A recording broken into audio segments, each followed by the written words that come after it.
De modo que, acho que a grande mensagem de hoje, do texto de São João, é buscar esse caminho, que não é o caminho do fechamento, porque o fechamento nos empobrece. Qualquer psicólogo diz isso, qualquer pedagogo diz isso. Estamos aqui numa escola.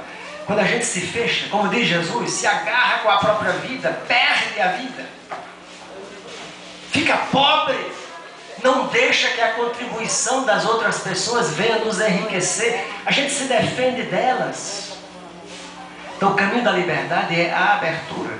Por isso que diz São João na primeira carta, o medo impede o amor, e sem amor não há liberdade. Só ama quem já não tem mais medo dos outros. Minhas irmãs e meus irmãos, vamos buscar este caminho. E que isto que chamamos de ecumenismo, quer dizer a relação entre as igrejas diferentes, seja justamente o caminho de busca da liberdade. Fiquemos mais livres das nossas próprias instituições. Abramos-nos às outras pessoas. Não fizermos isto, não estabeleceremos relações entre nós, católico, protestante, anglicano, batista, presbiteriano, Assembleia de Deus, etc, etc. Não teremos relações entre nós. Aí quando chega no dia de celebrar a unidade, a gente vem rezar, vem orar. Mas qual é a base humana desta oração? Se a gente passa o ano todo longe, sem nos conhecer, ecumenismo tem que ser, antes de tudo, um caminho de relações entre pessoas. Não é entre instituições, não é entre doutrinas. Tem que nascer como relações entre pessoas, em que a gente começa a se conhecer, e os preconceitos começam a cair, e a gente olha católico, olha o crente e diz: puxa, mas é uma pessoa também que ama Jesus, que não morde, né? E o crente olha para o católico e diz: é engraçado, eu pensava que católico mordia, né? Mas não, uma pessoa decente, que ama a Deus, tem caridade com os outros, capaz de me acolher, de me hospedar na sua casa. E a gente vai se descobrindo, os preconceitos vão caindo, e a gente diz: nos encontramos na nossa humanidade, somos criaturas humanas, podemos nos reconhecer. Então, antes de tudo, ecumenismo é esse caminho de liberdade para a gente se encontrar com pessoas diferentes e fazer relações fraternas, amigáveis. E a gente, porque crê assim, ou crê diferente, não se sente inimiga, né? Mas vai se relacionar. A partir daí, nós temos ambiente para orar em conjunto. Senão a nossa oração vira uma espécie de ato folclórico, né? Uma vez por ano a gente faz uma oração ecumênica. Os bombeiros fazem aniversário do corpo de bombeiro, tem que ter um culto ecumênico. O prefeito eleito tem que ter um culto ecumênico. A gente vai fazendo a igreja virar folclore, né? A base tem que ser as nossas relações reais, a nossa amizade, o desejo de a gente se encontrar porque a gente gosta uns dos outros. Essa é a base do ecumenismo. Aí dá para orar junto, para louvar a Deus por esse amor que brota em nós. E aí a gente pode até trabalhar junto, né? Fazer coisas em comum, por exemplo, junto com os pobres,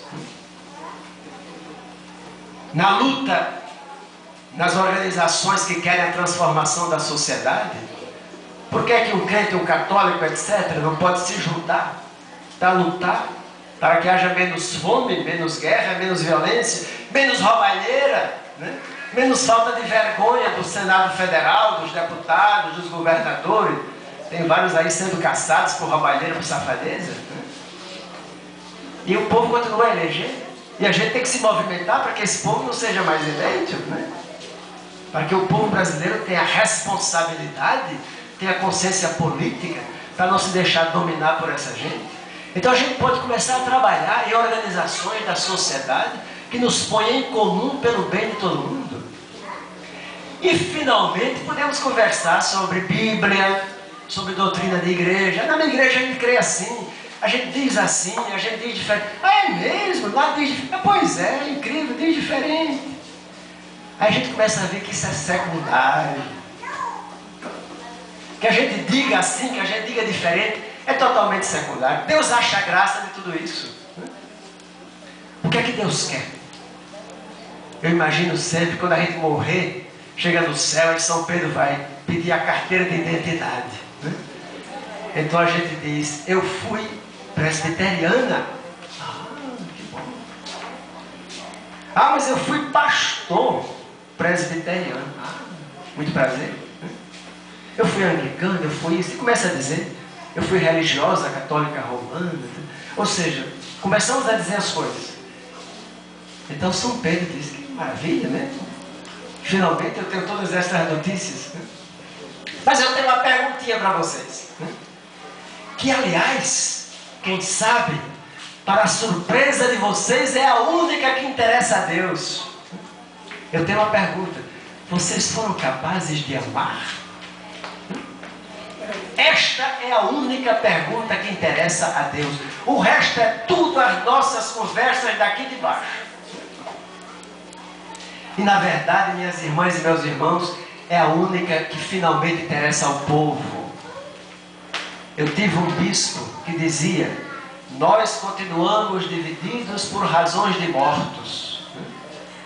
Porque o povo vivo de hoje nos oferece todas as razões para que a gente se una em favor dele.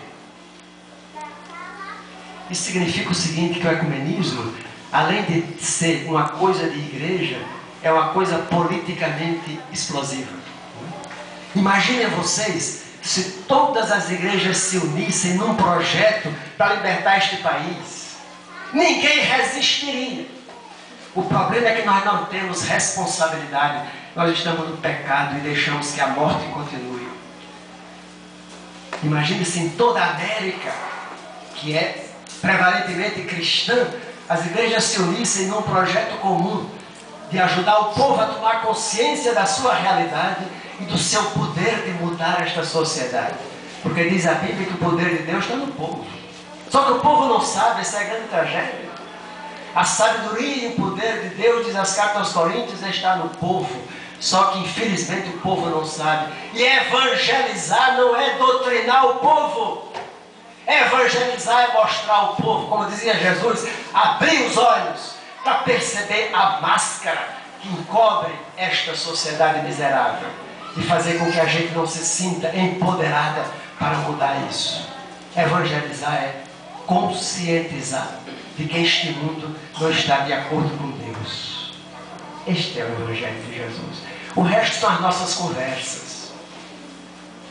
A gente gasta tempo para se divertir, para ocupar-se. Na verdade, esse é o centro de tudo. E eu costumo dizer, o povo não nos pergunta primeiro por confissões de fé. O povo pergunta primeiro por soluções de fé. Minhas irmãs e meus irmãos, que Deus nos abençoe, nos ilumine cada vez mais, nos fortaleça neste caminho de descobrir a liberdade que vence o pecado que mata. Pelas nossas relações amigáveis, pela nossa oração constante, pelo nosso trabalho conjunto para transformar este mundo. E finalmente, nos divertir em torno de uma roda de chá para conversar sobre as nossas doutrinas, que é o que menos interessa a Deus.